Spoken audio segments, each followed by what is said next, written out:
ইসলামী bank news top 10।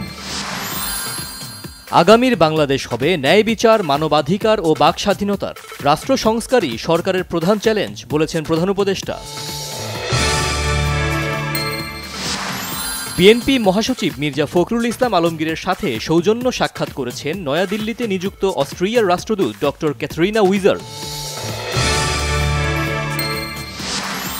Sheikh হাসিনার কর্তৃত্ববাদ প্রতিষ্ঠায় বিচার বিভাগ অনুঘটক হিসেবে কাজ করেছে মন্তব্য টিআইবির নির্বাহী পরিচালক ডক্টর ইফতেখারুজ্জামানের।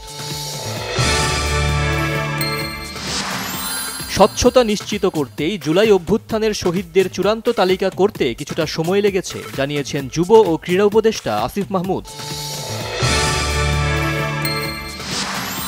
তারুণ্যের আন্দোলনে গতি দিয়েছিলেন শিক্ষার্থী আবু সাঈদ। তার জন্মভূমি রংপুরকে বিশেষভাবে গুরুত্ব দিচ্ছে অন্তর্বর্তী সরকার, জানিয়েছেন উপদেষ্টারা।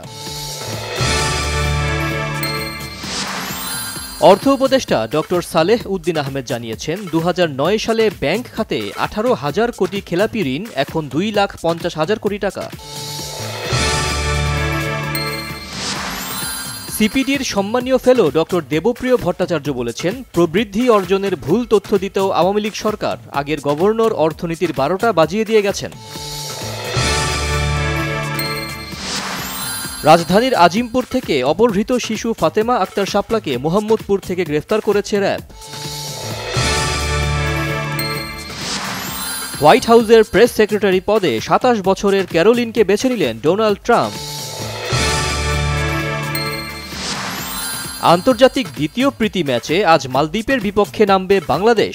বসুন্ধরা কিংস অ্যারেনায় ম্যাচটি শুরু হবে সন্ধ্যা 6টায়।